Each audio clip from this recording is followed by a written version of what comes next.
You live surrounded by people who smile in your face, but sharpen knives behind your back. They compete, they betray, they disguise weakness as virtue. The problem is simple: if you do not master power, you will become prey to those who do. Today, I reveal what happens when one dares to apply 48 ruthless techniques inspired by Machiavelli himself, and why the world will never look at you the same again. Power is the currency of life, yet most squander it chasing illusions of kindness, fairness, and approval. The weak are consumed by their own honesty, while the cunning rise above them by manipulating appearances, bending loyalty, and weaponizing silence. In this video, you will not hear gentle advice for a peaceful existence. You will hear the anatomy of control, the laws that govern the rise of rulers and the downfall of fools. As I, Machiavelli, guide you, understand this: to embrace these principles is to see humanity stripped bare of illusions, and to wield them is to walk the thin line between master and outcast. Power in its purest form is never visible. It hides beneath smiles, cloaked in gestures of kindness, wrapped in the illusion of virtue. Consider this: when a man walks into a room, what does he show? Not his ambition, not his contempt, not the calculations he runs quietly in his mind. No, he shows you the mask. A mask designed to calm suspicion, to project harmlessness, to make you lower your guard. Why? Because power feeds on illusion more than on strength. History offers endless proof. The Roman Emperor Augustus did not seize power by declaring himself master of Rome. No. He called himself the first citizen, a humble servant of the state. Yet, while his rivals boasted of titles, Augustus hid his ambition behind modest words, all while dismantling the republic in silence. The mask of virtue made him untouchable, until his power was absolute. Now ask yourself, what mask do you wear? Do others see your ambition, raw and unfiltered? If so, you are already weakened. Exposed ambition invites resistance, suspicion, and envy. But cloak that ambition in humility, in loyalty, in service, and suddenly no one sees the dagger until it is at their throat. This is not mere history. It is psychology. Human beings are designed to trust appearances. We are biased toward the beautiful lie rather than the brutal truth. Social psychology calls it the halo effect. If a man appears virtuous in one area, we assume he must be virtuous in all. You see a generous gesture and believe in kindness. You hear words of loyalty and assume the heart is loyal. In truth, the mask is working. The actor has already won before you have asked the first question.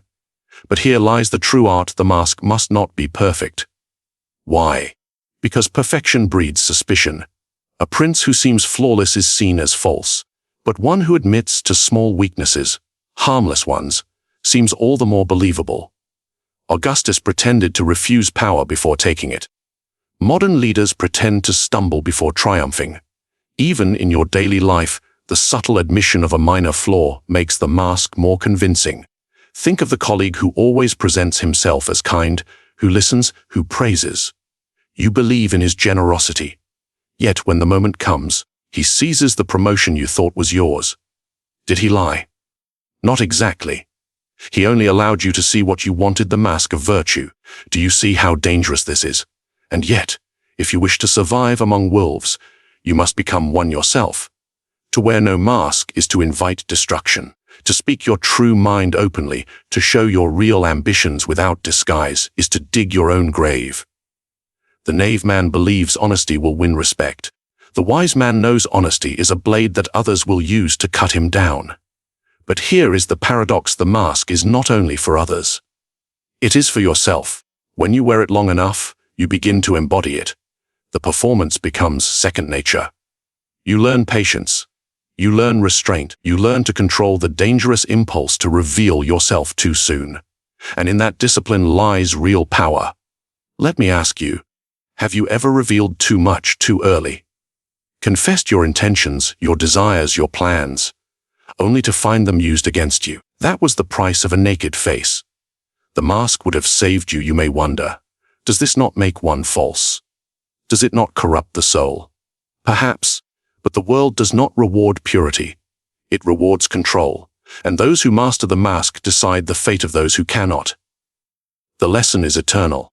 Appear merciful, faithful, humane, religious, honest, yet be ready to abandon those qualities when necessity demands it.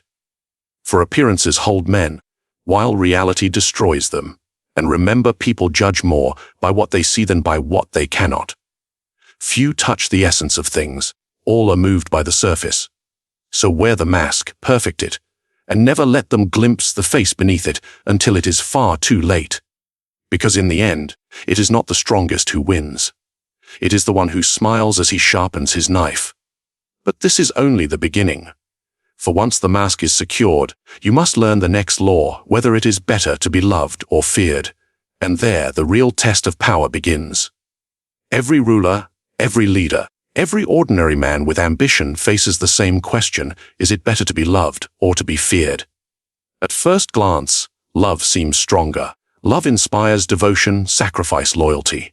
People will fight for those they adore, yet look deeper. Love is fragile. It bends with convenience. It changes with circumstance.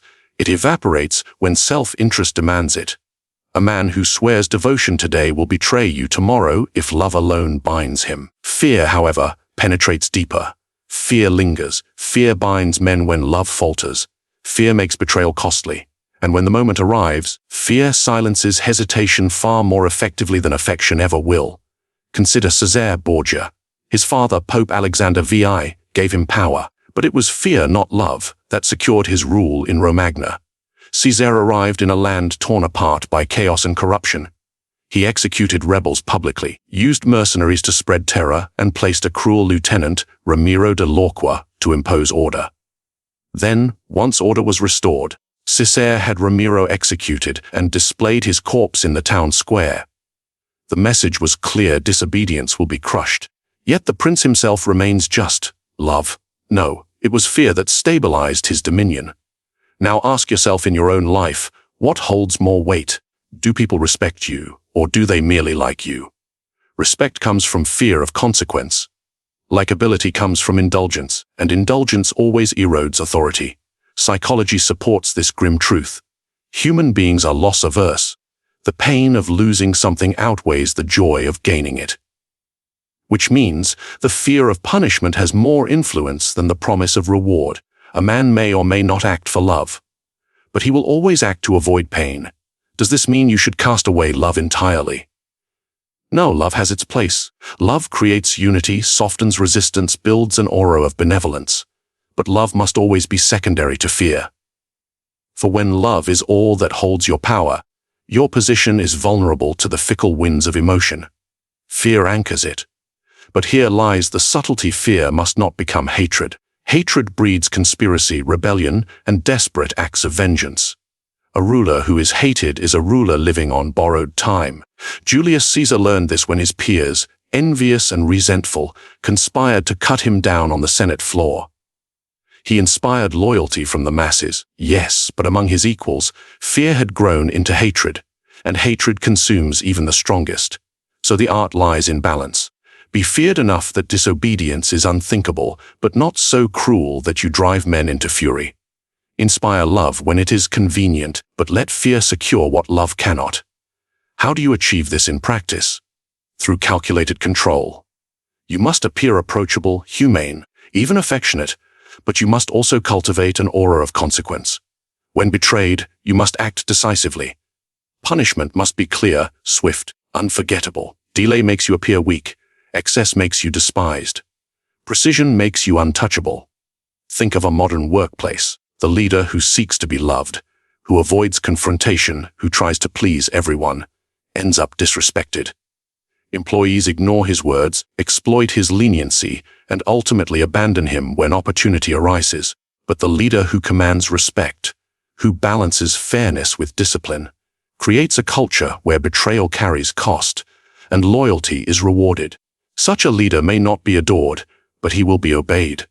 The same law applies in relationships. A lover who clings too much to affection becomes disposable, but the lover who inspires a hint of fear, fear of losing them, fear of disappointing them, commands a deeper, more lasting loyalty. Harsh, perhaps, but this is the psychology of power, stripped of illusions. You must ask yourself, do you want to be adored, or do you want to endure? Those who seek adoration are remembered briefly, like passing stars. Those who cultivate fear without hatred build dynasties. So, choose wisely. Too much love and you are vulnerable. Too much fear and you are hated. The art is not in choosing one over the other. It is in mastering both, yet ensuring that when choice is forced upon you, fear secures what love cannot. And never forget, when men are faced with the decision to betray, it is not affection that restrains their hand. It is the shadow of consequence. But the mask does not end here. For once you have balanced fear and love, another challenge emerges: perception itself. Because the world does not care about truth. It cares only for the theater you present. And that is where the next lesson begins. Power is never about truth. It is about what people believe. Do you understand the weight of this? The world is not ruled by reality, it is ruled by perception. And the one who shapes perception commands obedience, even when his words are false. Think of ancient Rome. Julius Caesar was not the first to cross the Rubicon with soldiers. Others had done it. But when Caesar declared it, when he presented it as an act of destiny, the people saw him not as a rebel, but as a man chosen by fate. His enemies called him a traitor, yet history remembered him as a visionary. Why? Because Caesar mastered the theater of appearances. Consider modern politics. Leaders are not chosen for their honesty. They are chosen for their ability to craft an image of strength, compassion, or inevitability. Voters do not inspect policies, they consume performances. A staged gesture, a well-timed smile, an orchestrated crisis, all become reality in the public mind. The stage defines the truth. And so I ask you, in your life, what stage have you built? Do people see you as competent, dangerous, harmless? The answer matters more than the truth. You may be brilliant, but if you look weak, you will be dismissed. You may be ruthless, but if you appear gentle, you will be trusted. The theater matters more than the essence. Psychology confirms this cruel lesson. People are cognitive misers. They take shortcuts in judgment. A confident voice is mistaken for intelligence. A display of wealth becomes proof of competence. An act of charity masks a ruthless agenda. Men are too distracted, too lazy, too comfortable to dig deeper. They take what they see and assume it is truth. And the one who gives them this vision owns their obedience. But here lies the danger. Appearances are fragile. They must be managed, fed, and maintained like a flame in the wind. Too much exposure to truth, and the illusion dies. Too little performance, and suspicion grows. Look at Louis XIV of France, the Sun King. He understood the theater of appearances better than anyone. He constructed Versailles not merely as a palace, but as a stage. Every ritual, every audience, every gesture was designed to project divine authority. Nobles were dazzled by spectacle, distracted by endless ceremonies, until they no longer noticed that their own power was vanishing. Reality was simple. Louis ruled absolutely. But appearances made it acceptable, even desirable. Now apply this to your own world. At work, what matters more? The substance of your labor, or the way it is perceived? Often, the man who works hardest is overlooked, while the man who displays his results, who performs confidence, reaps the reward.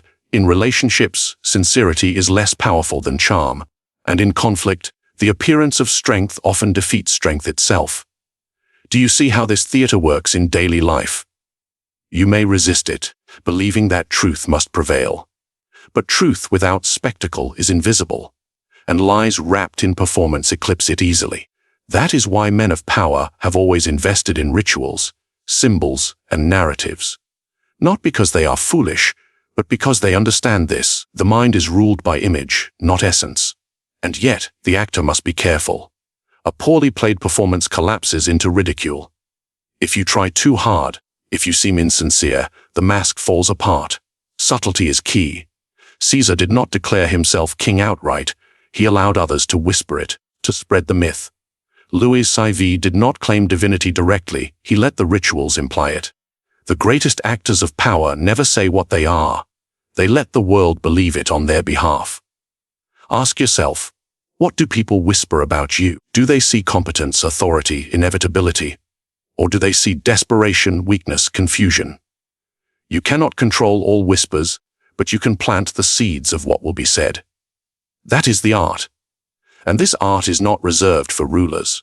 It belongs to anyone who dares to wield influence. The job interview, the negotiation, the rivalry between friends, each is a stage. And you, whether you admit it or not, are already an actor. The question is whether you play the part with intent or let others write your script for you.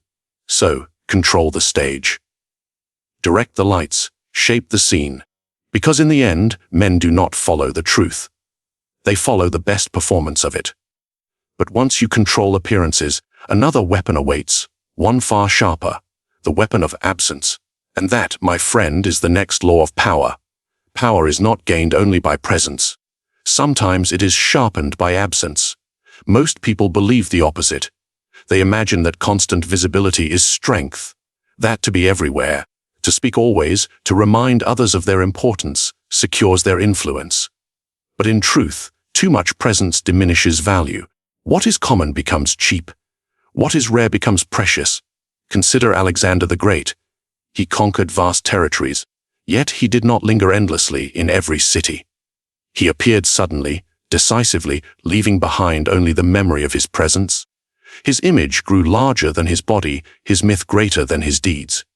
The less men saw him, the more they wondered about him. Absence amplified him. Now ask yourself, how often do you make yourself too available? At work, in relationships, among peers, do you always answer, always attend, always explain? If so, you are not commanding respect. You are teaching others to take you for granted. Presence without restraint erodes authority. Psychology reveals why. Familiarity breeds contempt. The more exposure one has, the less novelty, the less mystery, the less power. Scarcity, however, triggers desire. A resource perceived as limited is valued more highly than one always at hand. This is why gold commands more value than iron, though iron is more useful. The same principle applies to human presence.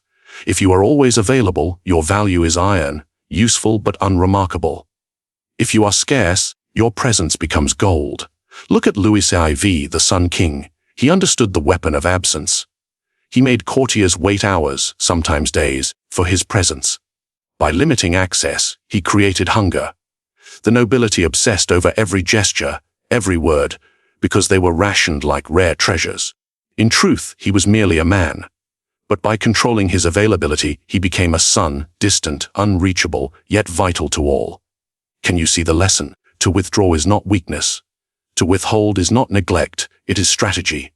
Absence forces others to miss you, to imagine you, to exaggerate your worth in their own minds.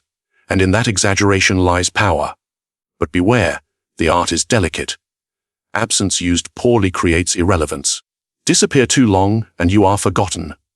Withdraw too suddenly, and you are seen as cowardly. The key is timing. Withdraw at the peak of your value. Step away when men expect you most. Leave the stage not after the applause fades, but while it still thunders.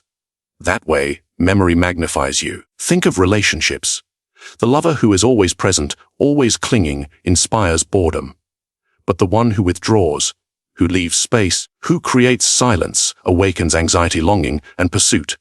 This is not romance alone, it is psychology. The human mind is haunted more by absence than by presence. The silence of someone important echoes louder than their words. Or think of politics. Leaders who speak daily soon lose impact. Their words drown in noise. But the leader who speaks rarely, at decisive moments, commands attention. His silence sharpens his voice. His absence makes the world lean closer when he finally appears. Ask yourself, how can you use absence to sharpen your influence? Where do you give too much of yourself?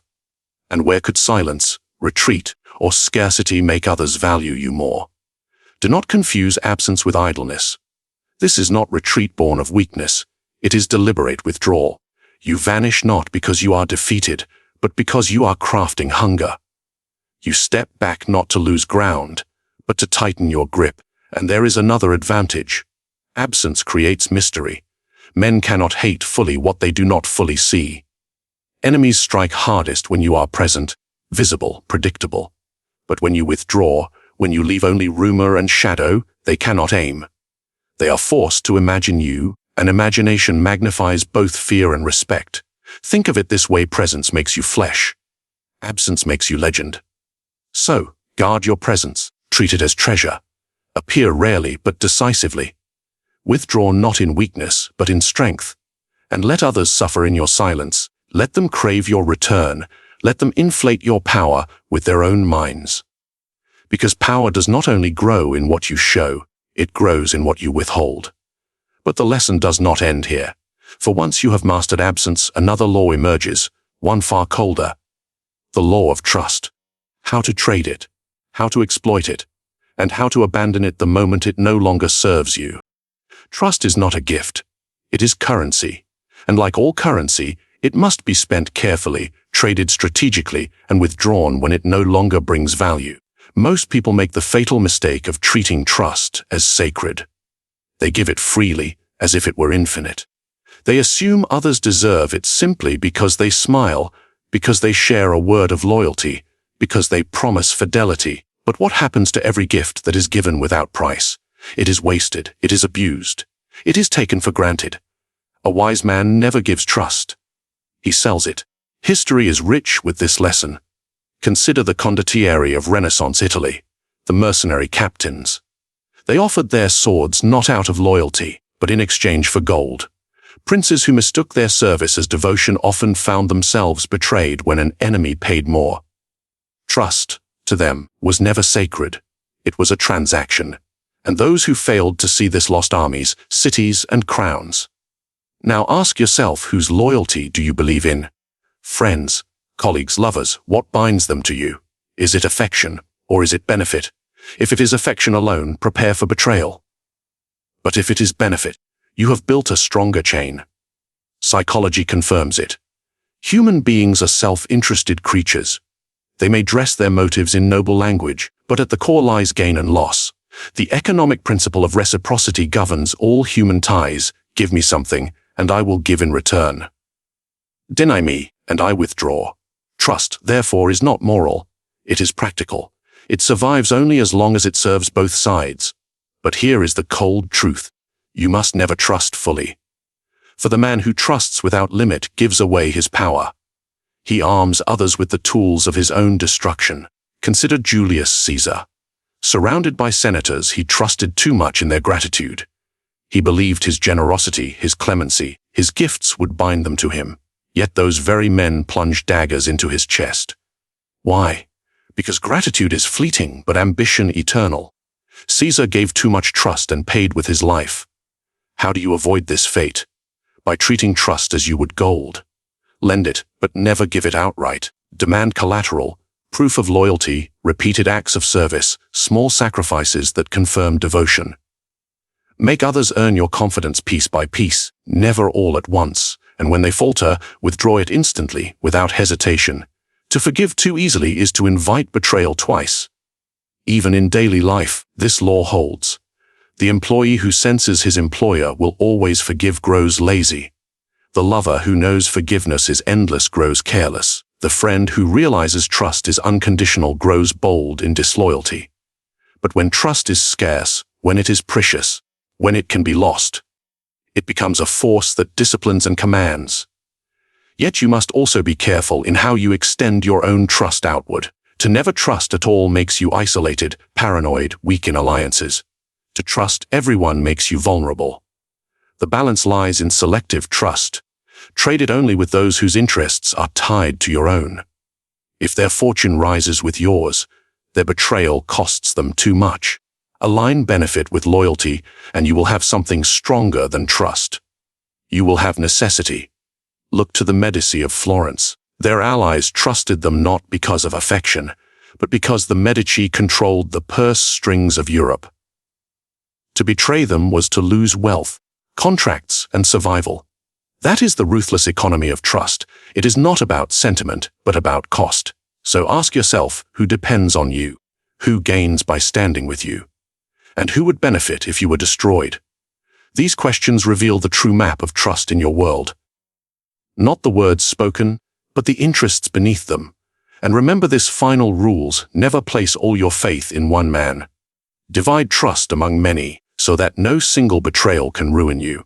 Princes who relied on one minister, one advisor, one general, found themselves stripped of power when that man turned. Diversify your trust as you would investments.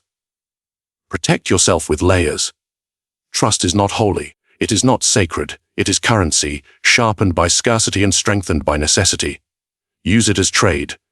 Withdraw it without hesitation, and never forget that betrayal is not an accident. It is a calculation. But once you master the economy of trust, another darker lesson awaits. For even trust, even loyalty, even fear itself, can be shattered when men are faced with truth. And truth, as you will see next, is often the most dangerous weapon of all. Power is rarely seized openly. It thrives in shadow. It moves silently through influence, manipulation, and the careful orchestration of perception. Do you see it? Men obey what they believe, not what they know. They serve what they desire, not what is true. And in that gap between belief and reality lies your dominion. Masks, fear, appearances, absence, trust, these are your instruments. Each subtle, each ruthless. Each capable of bending the will of others without a single sword drawn. Ask yourself, are you merely visible in the world, or are you controlling it unseen? Do they follow you for what you show, or for what they imagine? The lesson is stark. Influence is never earned by honesty alone. It is carved, quietly, strategically, by those who understand human nature in its rawest form. Now act. Comment your thoughts on power and manipulation below. Subscribe for more strategies that reveal the mechanics of control. Share this video. Let others glimpse the truths they fear to acknowledge. Remember, to rule subtly is to rule forever.